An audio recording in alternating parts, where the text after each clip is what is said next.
After my surgery, my wife and kids promised they'd be there to help me recover. Instead, they took off on a family vacation with my wife's lover, leaving me alone without food or medicine. When I called, my wife told me, "Don't guilt trip me. We're on vacation, not your caretakers."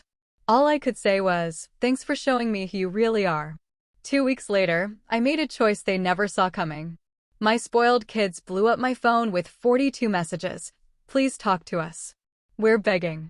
I thought the accident, the shattered vertebrae, the agonizing recovery, that was the hardest thing I'd ever face. But nothing, absolutely nothing, prepared me for the ice-cold shock of betrayal the moment I realized the people I'd built my entire life for had left me for dead. The world slowly swam back into focus, a blurry haze of fluorescent lights and the dull throb in my back. Dr. Landra's face eventually sharpened into view, his expression professional, almost pleased. "Surgery went perfectly, Mr. Delacroix," he announced, checking my vitals. "The spinal fusion was successful, but recovery will be challenging. You'll need consistent help for at least 6 weeks." I just nodded, wincing at the small movement. At 48, I wasn't bouncing back like I used to. That construction accident 3 months prior had shattered 2 vertebrae, and after exhausting every other option, surgery became my only choice. Then I saw her. My wife, Melanie. Her blonde hair, styled perfectly, even for a hospital visit. She smiled, but it didn't quite reach her eyes. After 23 years of marriage, I could read every single micro-expression on her face. Something was profoundly off. "Don't worry, babe," she said, squeezing my hand, her voice a little too bright. "We'll take care of everything." Our kids, Preston, 22 and fresh out of the business school I'd paid for, and Bailey, 19, home from her sophomore year at UCLA, stood awkwardly behind her. Preston was fidgeting with his phone, but Bailey, bless her heart, at least managed a smile that felt genuine. "Yeah, Dad," Bailey chimed in, "we've got it all arranged." Melanie quickly added, "The doctor says you'll need supervision, help with medication, bathing, everything. We've cleared our schedules." I should have noticed the fleeting, loaded glance that passed between them. But I was too drugged, too grateful, too in pain to interpret it. "Thank you," I rasped. "I know this isn't how any of you wanted to spend your summer." Before the accident, I was Raymond Delacroix, the unstoppable force behind Delacroix Construction. I'd built that company from nothing, escaping the shadow of my father, Hank Delacroix, a mean drunk who taught me only what not to become. I clawed my way up from day laborer to foreman, saved every single penny, and started my own business at 25. Now, we handled major commercial projects across 3 states. I'd fought for everything I had, and I'd given my family everything I never had growing up: stability, luxury, opportunity. I'd missed dinners and weekends, poured my life into building something lasting for them. Now, for the first time, I utterly needed them. The next morning, as they wheeled me toward the exit, the nurse rattled off detailed instructions, which Dr. Landry had already explained. "Mr. Delacroix will need help getting in and out of bed, bathing, and managing his medication schedule, which is absolutely critical. The first 2 weeks are especially important." Melanie had declared, "We understand. Ray is our priority." But then I saw her texting rapidly, her manicured nails clicking against the screen, and Preston and Bailey huddled, whispering. I blamed my unease on the painkillers. The first day home went smoothly enough. Melanie helped me into the hospital bed we'd rented for the downstairs guest room. Bailey brought my medications right on schedule. Preston helped me to the bathroom when I needed it. I drifted in and out of a painkiller haze, genuinely grateful for their support. Then, I woke early the second morning to find Melanie packing a suitcase. My heart sank. "What's going on?" I asked, struggling to sit up. She jumped slightly. "Oh, you're awake. I was going to talk to you about this at breakfast." She sat on the edge of the bed, not quite meeting my eyes. "There's been a slight change of plans." Something cold settled deep in my stomach. "What kind of change?"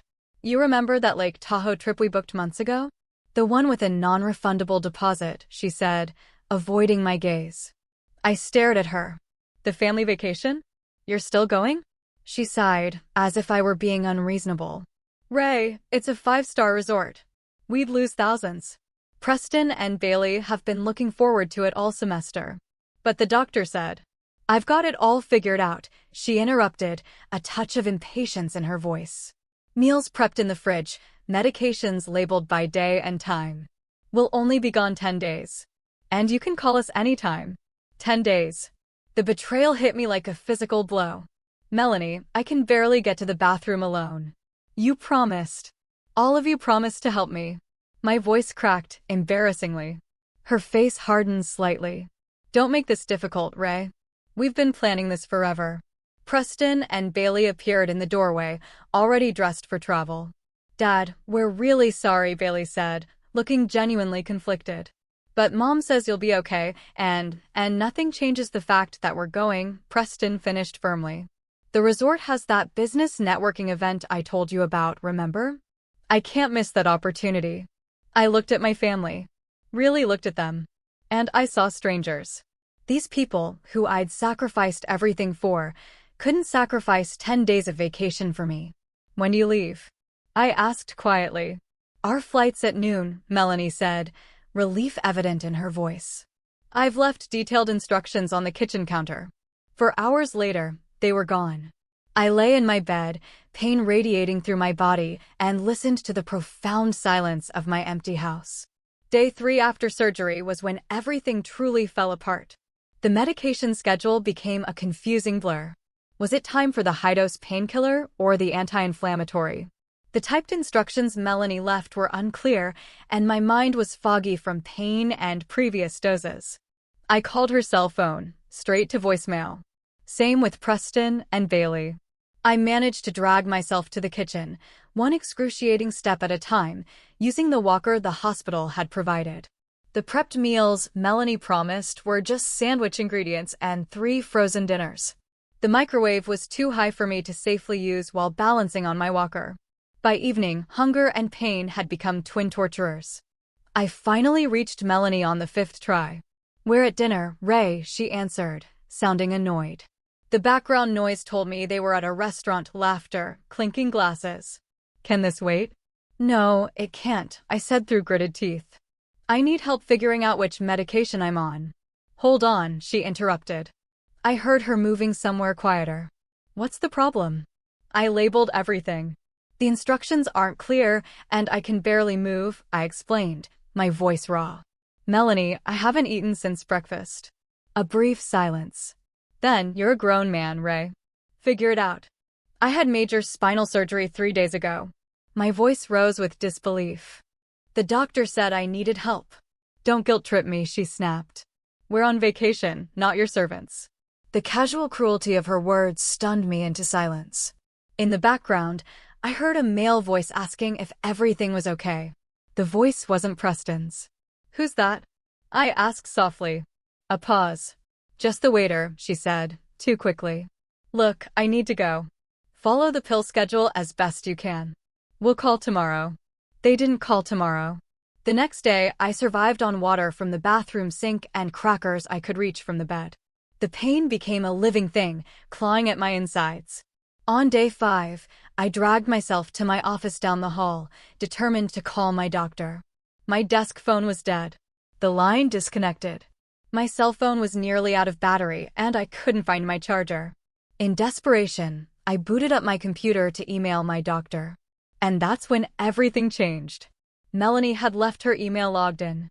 At first, I thought I was hallucinating from pain and meds. The email chain was between my wife and someone named Benjamin Walsh. The subject line, Tahoe Getaway.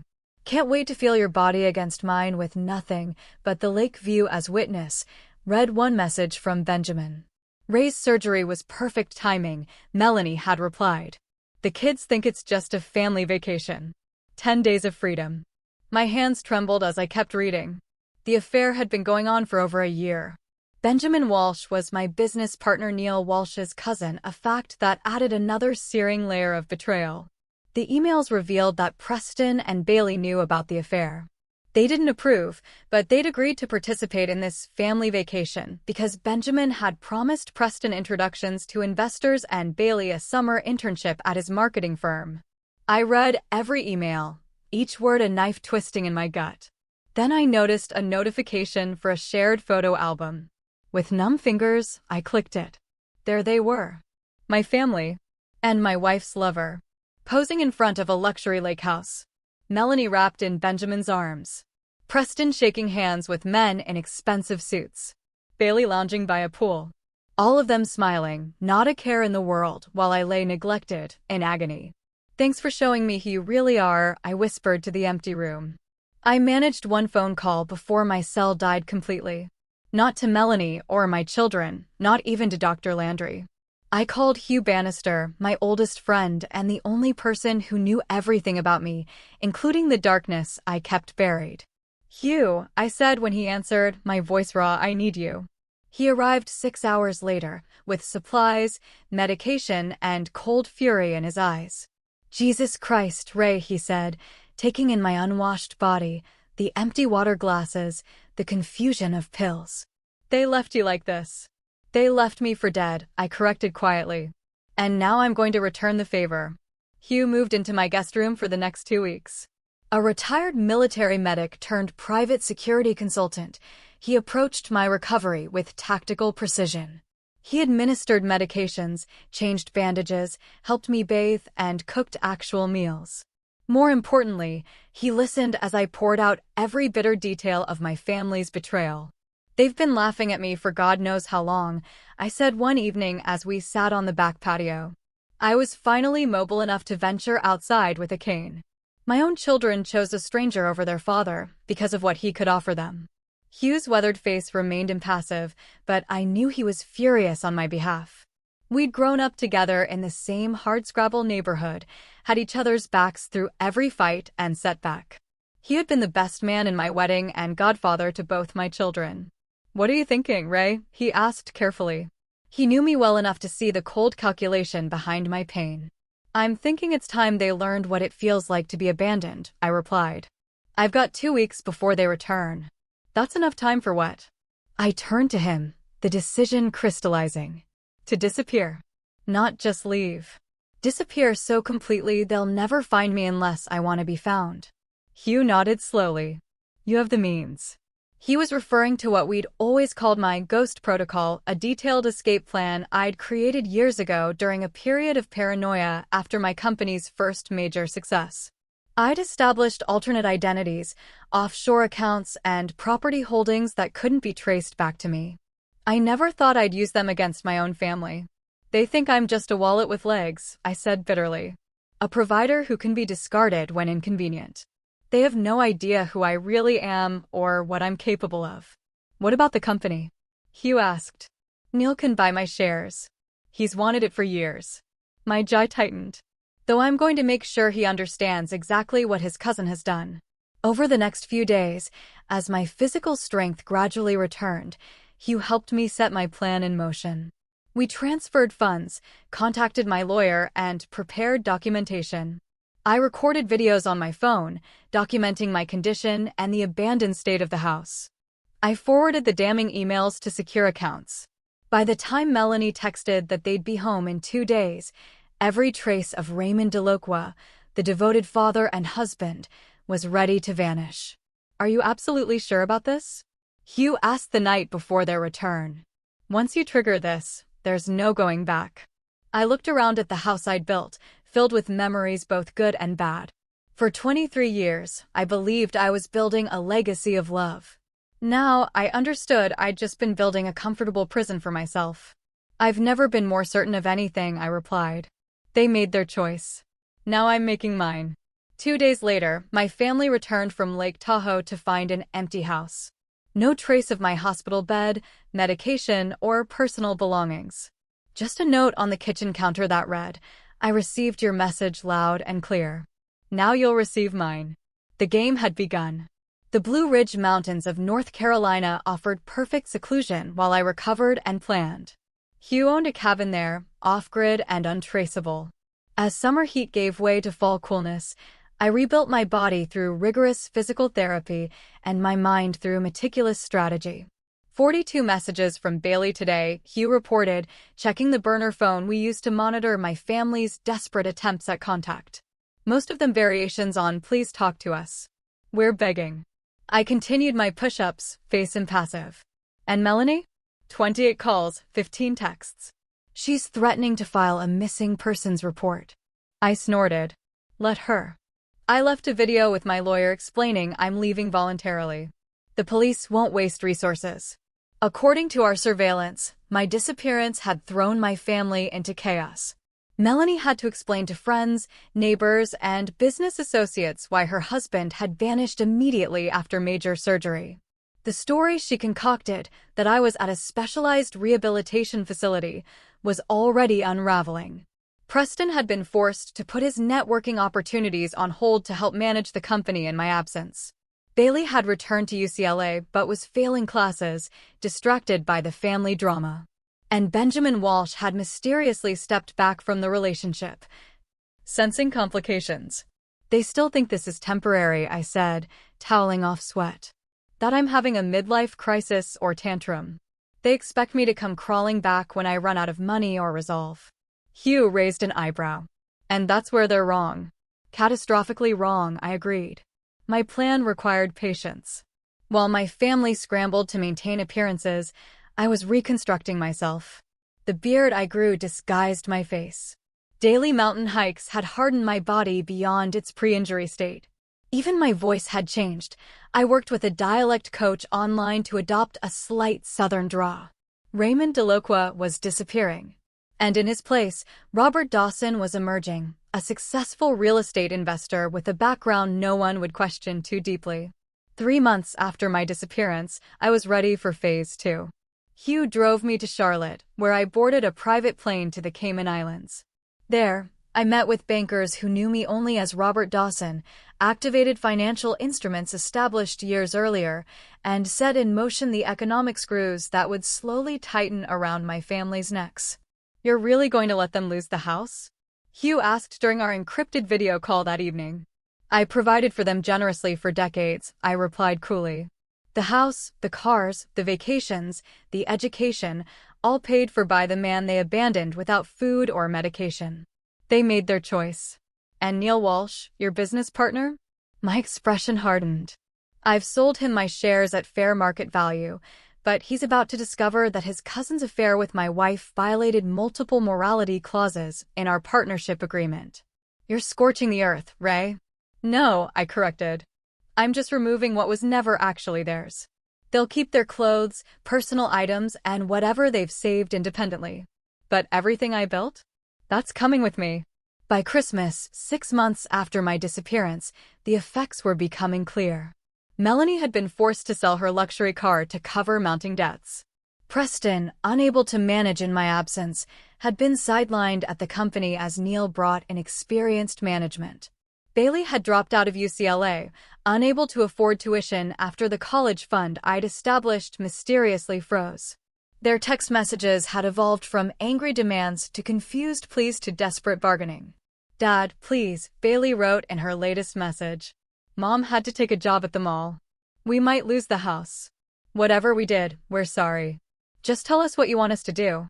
I didn't respond. But I took no pleasure in their suffering. This wasn't about punishment. It was about consequences. For the first time in their privileged lives, my wife and children were experiencing the harsh reality of betrayal, the reality I'd lived through in that empty house, in pain and alone. In January, I returned to the United States.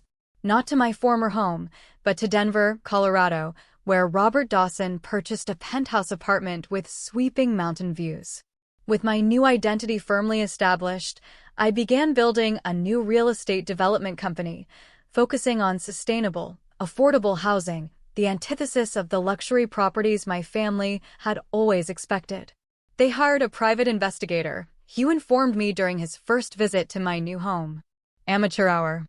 The guy's looking for Raymond Delacroix, not Robert Dawson. I nodded, gazing out at the snow-capped Rockies. And Benjamin Walsh? Hugh's mouth twitched in what might have been satisfaction.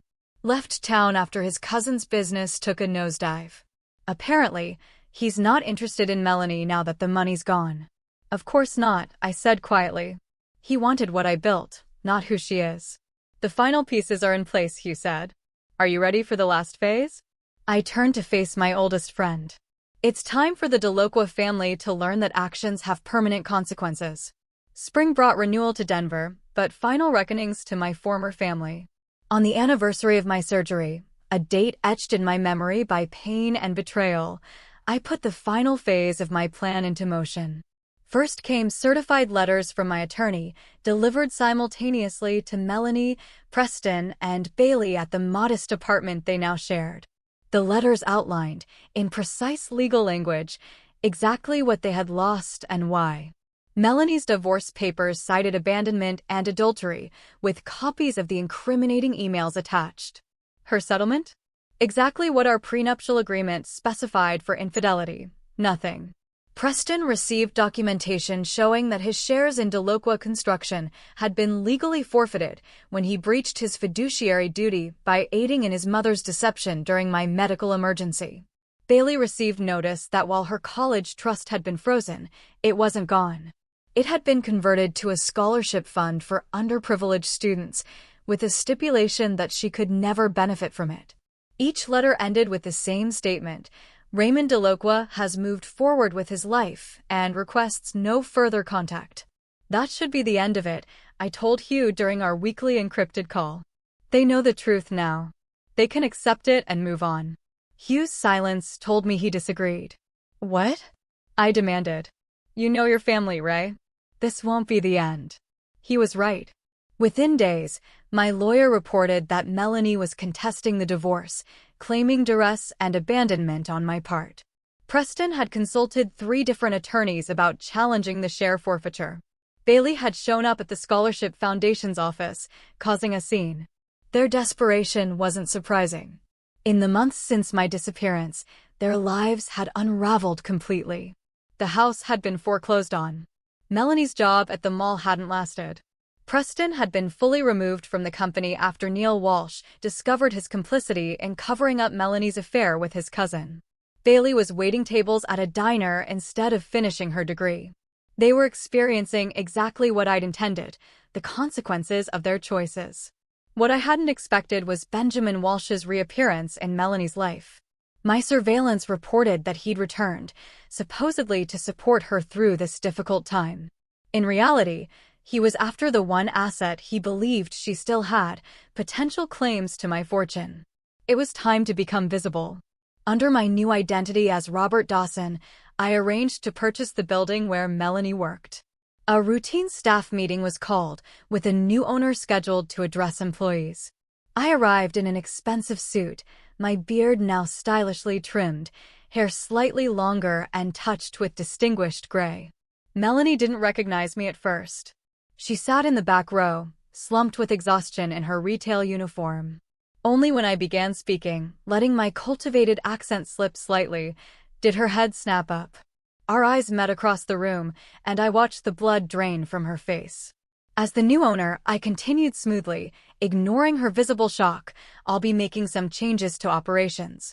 Those who have demonstrated loyalty and work ethic will be rewarded. Those who haven't, I smiled thinly.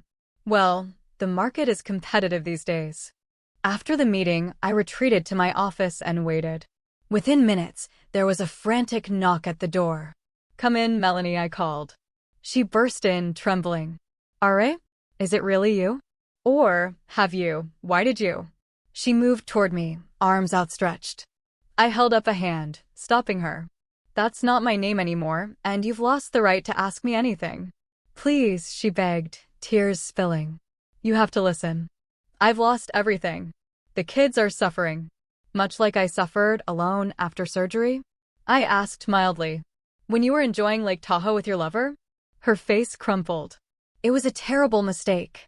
I didn't think, that's correct. You didn't think. You didn't think I would ever stand up for myself. You didn't think your comfortable life could disappear.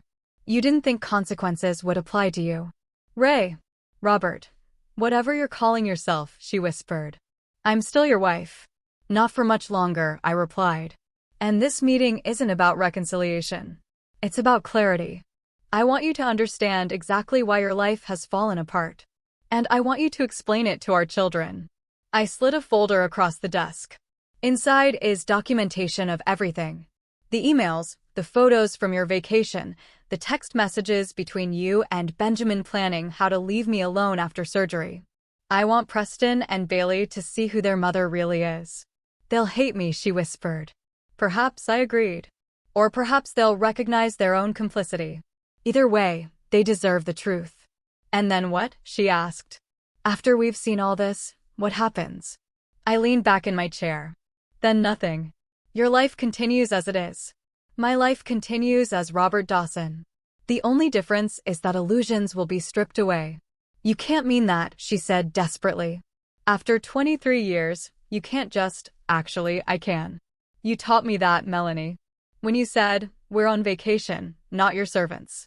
You taught me that decades of marriage mean nothing when convenience is at stake. I stood, indicating our meeting was over. You have 48 hours to share those documents with Preston and Bailey. After that, I'll do it myself. And Benjamin, she asked quietly. I smiled coldly. Mr. Walsh is about to have his own reckoning. Benjamin Walsh lived in a glass and steel downtown loft that screamed new money.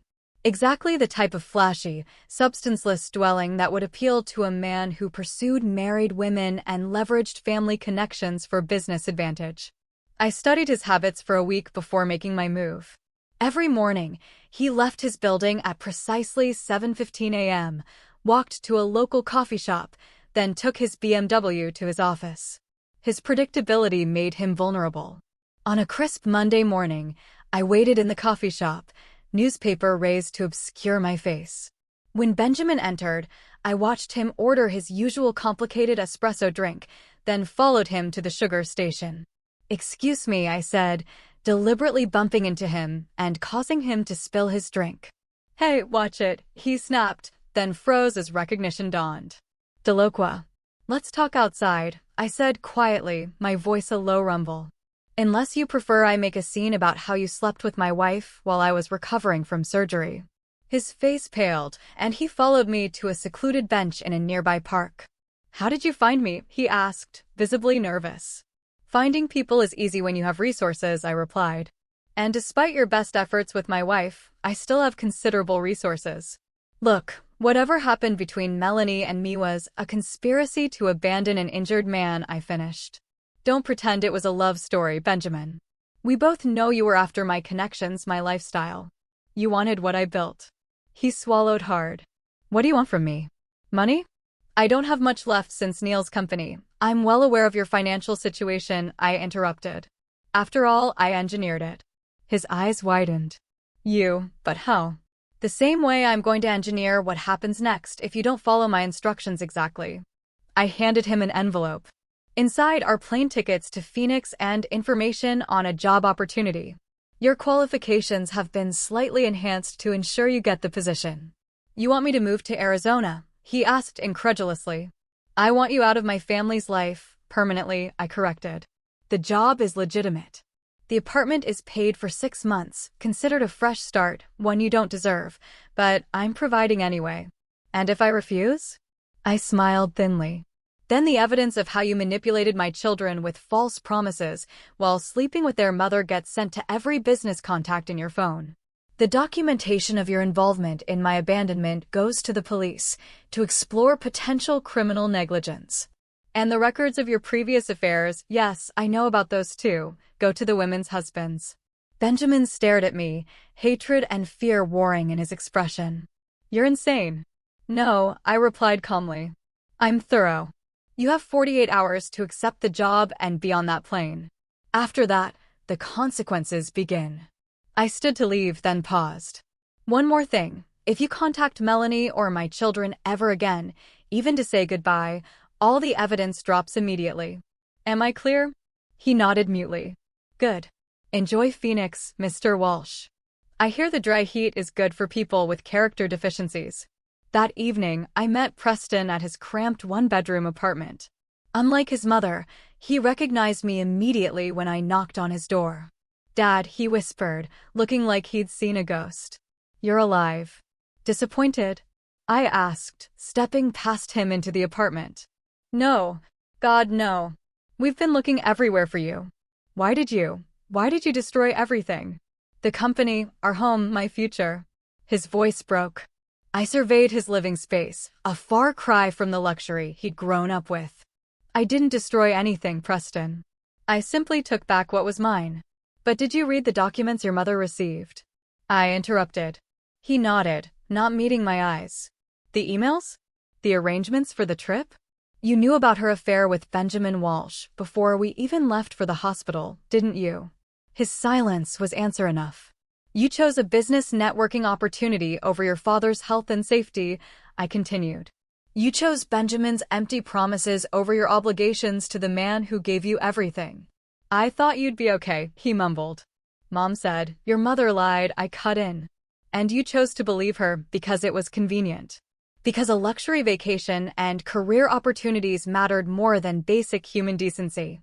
Preston sank onto his worn couch, head in his hands. So this is punishment? Taking everything away. This is reality, I corrected. You're experiencing the natural consequence of your choices. For the first time in your life, you're not being protected from your own actions. What do you want from me? He asked, looking up with reddened eyes. Nothing, I replied simply. I want nothing from you, Preston. Not a relationship, not forgiveness, not understanding. I simply wanted you to see me one last time and know exactly why things happened as they did. That's it. You're just going to disappear again? I moved toward the door. Raymond Delacroix disappeared a year ago. I'm Robert Dawson now. And Robert has no children. Dad, please, he begged, rising. We can fix this. I'll do anything. I paused at the door. That's the final lesson, Preston. Some things can't be fixed. Some betrayals can't be undone. The last visit was to Bailey at the diner where she worked. I sat in her section, menu raised, watching her hurry between tables. Her face was thinner. Her movements hurried. When she finally approached my table, she didn't look up from her notepad. What can I get you today? She asked mechanically. The truth would be nice, I replied, in my natural voice. Her head snapped up, eyes widening in shock. Dad, she whispered, nearly dropping her notepad. I gestured to the empty seat across from me. Sit down, Bailey. She glanced nervously at her manager, then slid into the booth. Where have you been? Why did I leave? I finished. Or why I took back everything I provided. The answer to both is in the documents your mother should have shared with you. Tears filled her eyes. She showed us the emails, the photos, everything. But Dad, I didn't know how bad it was when we left. I swear I thought you'd be okay. You chose a poolside vacation over helping your father recover from spinal surgery, I said evenly. You chose Benjamin Walsh's empty internship promises over basic human decency. I was wrong, she admitted, a tear sliding down her cheek. We were all wrong. But does that mean you have to destroy our lives completely? I had to drop out of UCLA. Mom can barely afford rent. Preston is experiencing the natural consequences of his choices, I finished. As are you. As is your mother. So that's it? No forgiveness? No second chances? I studied my daughter, seeing both the woman she'd become and the little girl who once sat on my shoulders at construction sites, proudly watching her daddy build things. Forgiveness requires remorse, Bailey. Not remorse for getting caught or facing consequences. Real remorse for the harm caused. I have yet to hear anyone in this family express that. I'm sorry, she whispered, her voice barely audible. I'm so sorry for leaving you alone when you needed us. For choosing a vacation over helping you. For everything. For a moment, something cracked in my resolve. A hairline fracture in the wall I'd built around my heart. Then I remembered lying on the floor in agony, unable to reach food or medication, while my daughter posed for Instagram photos with my wife's lover. I believe that you think you're sorry, I said finally. But true remorse changes behavior, not just words. You had 19 years of my unconditional love and support. You threw it away in a moment when it became inconvenient. I stood, leaving money for a tip that would exceed her entire day's earnings. Goodbye, Bailey. I wish you well in the life you've chosen. Her hand shot out, grabbing mine. Will we ever see you again? I gently removed her fingers from my wrist. Raymond Delacroix is gone. Robert Dawson has no daughter. As I walked away, I heard her call after me, "We still love you, Dad." I didn't look back. Love without loyalty is just another empty promise. And I'd had enough of those to last a lifetime. 1 year to the day after my family abandoned me, I stood on the balcony of my Denver penthouse, watching the sun rise over the mountains. Robert Dawson's real estate development company had flourished, specializing in affordable, sustainable housing that was the antithesis of the luxury properties my former family had taken for granted. My phone buzzed. Hugh, calling with his weekly update. "They're still looking for you," he reported without preamble. "Melanie hired another private investigator, but they're still searching for Raymond Delacroix, not Robert Dawson." "And Benjamin Walsh?" "Took the Arizona job." Smart move on his part. I nodded, though Hugh couldn't see me. Benjamin had recognized that crossing me would be catastrophic. In his own way, he'd shown more sense than my own family. "Any change with Preston or Bailey?" I asked, keeping my voice neutral. Hugh paused. "Preston's working construction now. Entry level, with a commercial outfit in Charlotte. Bailey's back in school, community college, working 2 jobs to pay for it." Something tightened in my chest. Despite everything, hearing that my children were rebuilding their lives stirred complicated emotions. "Ray," Hugh said carefully, "it's been a year. You made your point. They've suffered the consequences. Maybe it's time to what?" I interrupted sharply. "Forgive and forget? Welcome them back with open arms?" "They left me to suffer alone, Hugh. They chose luxury and convenience over basic human decency." "I'm not saying forgive them," he replied. "I'm saying maybe it's time to stop actively monitoring them. To truly move forward." As Robert Dawson. I fell silent, considering his words. Was I truly moving forward if I remained tethered to their lives, even as an observer? "I'll think about it," I finally said. "But first, there's one more thing I need to do." That evening, I attended a charity gala for affordable housing initiatives in Denver. As one of the major donors, Robert Dawson was expected to make an appearance. What no one expected was for Neil Walsh to also be in attendance. I spotted him across the ballroom, grayer and more weathered than when I'd last seen him. Our eyes met, and recognition dawned on his face, not of Raymond Delacroix, but of a mysterious investor who had systematically dismantled portions of his business over the past year. He approached cautiously, drink in hand. "Robert Dawson, I presume. Your reputation precedes you." "As does yours, Mr. Walsh," I replied coolly. "Though I understand your company has faced challenges recently." His jaw tightened. "Nothing we can't overcome. Business has cycles." "Indeed it does. Much like loyalty and betrayal." Confusion crossed his features, then slowly transformed into dawning horror as he studied my face more carefully. "My God," he whispered. "Ray?" I smiled thinly. "That name no longer applies to me. But I'm curious. How much did you know about your cousin's relationship with my wife while I was recovering from surgery?" Neil paled visibly. "I swear, I had no idea until after you disappeared. When I found out, I cut ties with Benjamin immediately." "Yet you benefited from my absence," I noted. "Acquired my shares at market value, took full control of the company." "That was business, not personal," he protested. "I thought you'd abandoned everything." "I abandoned nothing," I corrected. "I reclaimed what was mine and removed myself from people who had proven unworthy of trust." Neil glanced around nervously. "What do you want from me? Is this some kind of blackmail?" I laughed softly. "No, Neil. I have everything I want already. This conversation is merely closure, a courtesy to inform you that Robert Dawson's investment group will no longer be targeting your holdings." Relief washed over his face. "You're backing off?" "I've made my point," I replied. "Your business will survive, though perhaps never return to its former glory. Consider it the cost of associating with people who lack basic decency." "And my cousin," he asked hesitantly, "is enjoying a new life in Phoenix. I suggest you let him remain there undisturbed." As I turned to leave, Neil caught my arm. "Ray, Robert, whatever you're calling yourself now. For what it's worth, I'm sorry about what happened to you. No one deserves that kind of betrayal." I regarded him silently for a moment. "You're right, Neil. No one deserves that kind of betrayal." Remember that the next time you're tempted to look the other way for family's sake. Walking away, I felt a weight lifting from my shoulders. The last business connection to my old life had been addressed. Robert Dawson was truly free to exist without Raymond DeLoqua's shadows. That night, I called Hugh. "You're right," I said when he answered. "It's time to stop monitoring them. Whatever they do now is their own path."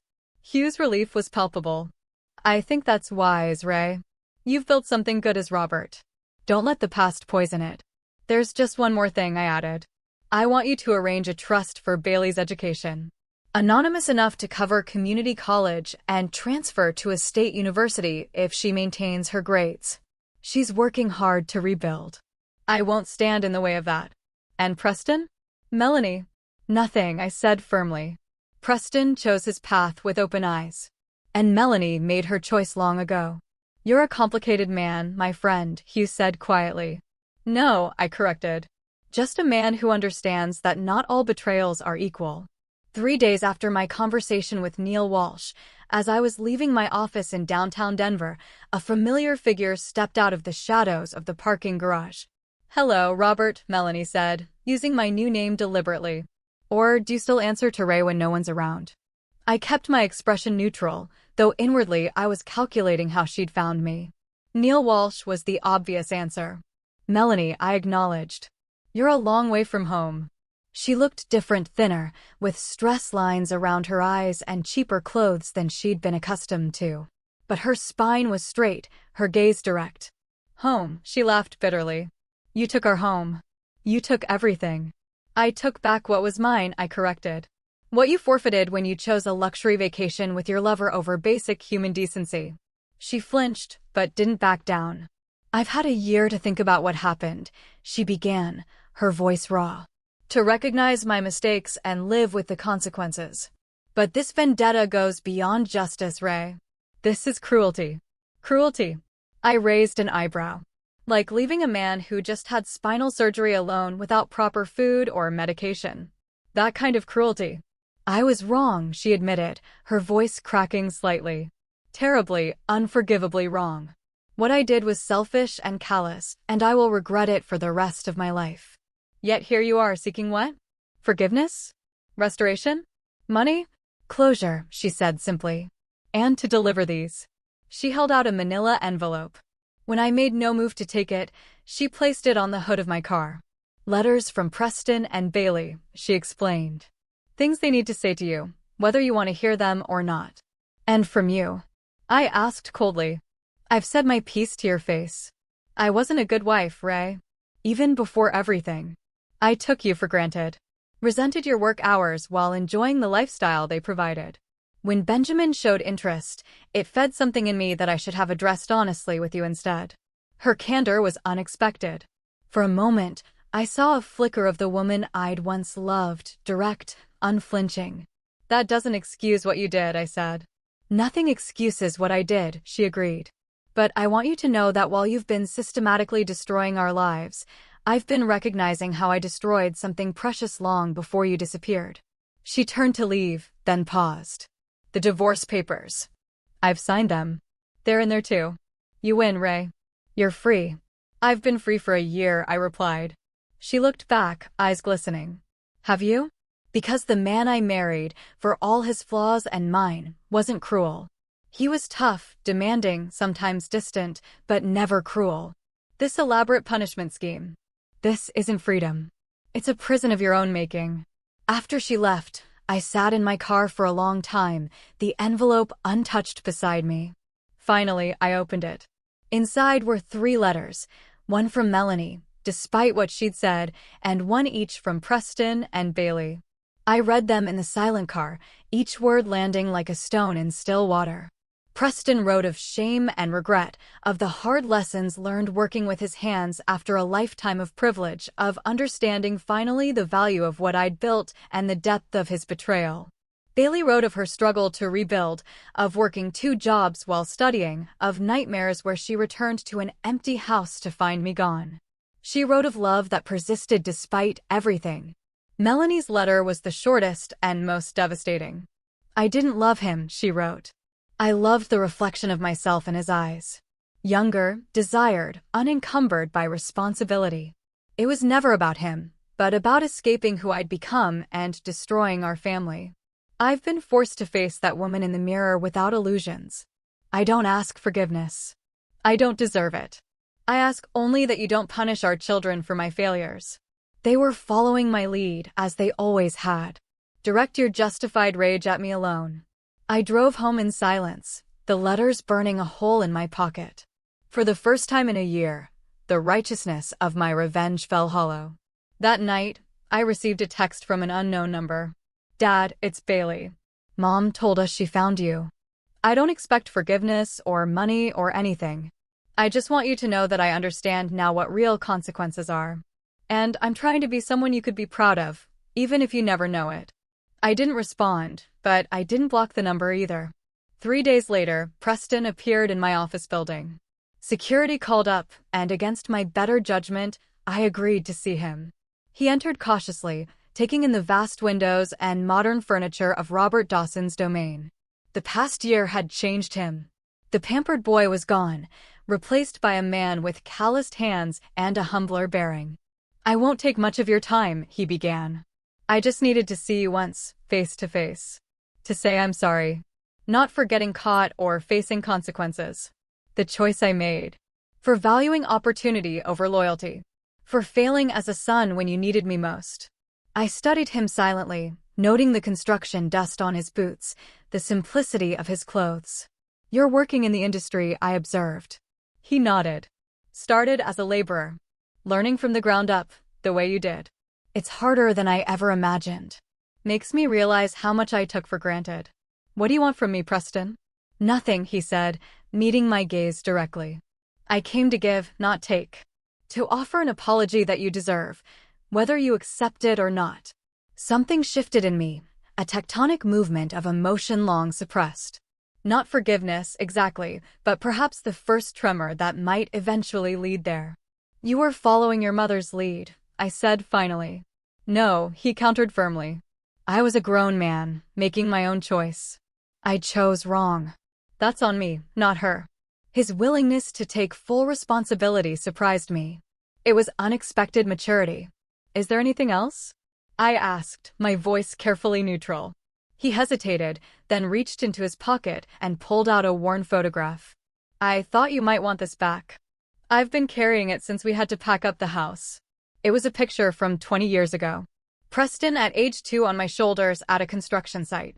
Both of us wearing hard hats, his tiny hands gripping my forehead. Both of us laughing. Keep it, I said, pushing down a surge of emotion. It belongs to your past, not mine. Our past, he corrected quietly. Whatever happens now, that moment was real. After he left, I stood at my window for a long time, looking out at the Denver skyline, but seeing only ghosts of what had been and what might have been. That evening, I called Hugh. They found me, I said without preamble. I know, he replied. Neil Walsh figured it out after your conversation at the gala. He told Melanie. You knew and didn't warn me? Hugh sighed. Maybe it was time, Ray. Maybe this confrontation needed to happen for all of you to move forward. I'll move forward, I insisted. Robert Dawson has no past to reconcile. Bullshit, Hugh said bluntly. Raymond Delacroix is still in there, carrying all that pain and rage until you face it head-on. Robert Dawson is just a mask. His words stung because they contained truth I wasn't ready to acknowledge. I ended the call without responding. That night, I dreamed of the hospital room after my surgery. But in the dream, my family stayed. They helped me heal, supported me, showed the love I believed in for decades. I woke with tears on my face and fury in my heart, not at them, but at myself, for still carrying the wounds so deeply. 2 weeks after the confrontations with my former family, I stood in the boardroom of my company, finalizing plans for our most ambitious project yet, a mixed-use development that would provide affordable housing, community spaces, and small business opportunities in a neglected part of Denver. The Robert Dawson Foundation will contribute 30% of the funding, I told my executive team. The rest will come from our investment partners and municipal bonds. This could transform the neighborhood, my lead architect commented, studying the plans. It's exactly the kind of project that defines who we are as a company. Who we are. The phrase echoed in my mind as the meeting concluded. Robert Dawson had built something meaningful from the ashes of Raymond Delacroix's life, something perhaps more valuable than what had been lost. As I returned to my office, my assistant intercepted me. "Sir, there's a young woman waiting to see you. She doesn't have an appointment, but she's very insistent. Says her name is Bailey." I paused, conflicting emotions warring within me. "How long has she been waiting?" "Nearly 3 hours," my assistant replied. "I told her you were in meetings all day, but she said she'd wait as long as necessary." After a moment's consideration, I nodded. "Send her in." Bailey entered cautiously, her eyes taking in the office before settling on me. She looked both familiar and like a stranger. My daughter. And yet, not my daughter. "Thank you for seeing me," she said, remaining standing even when I gestured to a chair. "I'll be brief. What can I do for you?" I asked, maintaining Robert Dawson's slight southern drawl. She smiled faintly. "You don't have to keep up the accent with me, but I understand if it helps maintain the distance you need." I switched back to my natural voice. "Why are you here, Bailey?" "To thank you," she said simply. "The anonymous trust for my education." "I know it was you." I stiffened. "I don't know what you're talking about." "Yes, you do," she replied gently. "The timing, the conditions, the amounts, they're too specific to be coincidence. And though you want to hate us, you still care enough to make sure I can finish school." "If you came for more, I didn't," she interrupted. "I came to show you this." She placed a document on my desk, her grades from community college. Straight A's across the board. "I'm transferring to Colorado State in the fall," she continued. "Not because it's prestigious or expensive, but because they have an excellent social work program. I want to help people who've been abandoned or betrayed by those they trusted." I've learned something about that perspective. I studied her face, searching for manipulation or deception, but found only earnest determination. "Why social work?" I asked, despite myself. "You always wanted marketing, fashion, glamorous things." "I wanted those things because they seemed easy and fun," she admitted. "Now I want work that matters, that helps fix broken things." Maybe because I couldn't fix our family. Something caught in my throat. "Some things can't be fixed, Bailey." "I know," she said softly. "But they can be acknowledged. The pain can be honored rather than ignored. That's what I'm learning to do." She turned to leave, then paused at the door. "Mom and Preston don't know I'm here. This was just between you and me. A thank you, not an attempt to change your mind or heart. Those belong to you alone." After she left, I sat motionless, staring at her transcript on my desk. The straight A's represented more than academic achievement. They were evidence of a transformation, a consequence of consequences. That evening, I met Hugh for dinner at a quiet restaurant overlooking the city lights. "Bailey came to see me today," I told him after we'd ordered. "She knew about the education trust." Hugh nodded. "Smart girl. Always was. She's studying social work now. Wants to help people who've been abandoned." "Interesting choice," Hugh observed neutrally. I toyed with my water glass. She thanked me, Hugh. No begging, no manipulation, just gratitude. "And how did that make you feel?" I shot him an irritated glance. "Don't play therapist with me." "Not playing anything," he replied, "just asking a question, friend to friend." I sighed, considering the truth of his question. It made me feel seen. Like someone finally understood that this wasn't just about revenge or punishment. It was about justice. Consequences. "And has justice been served?" Hugh asked quietly. "Has enough pain been inflicted to balance the scales?" "That's not fair." I protested.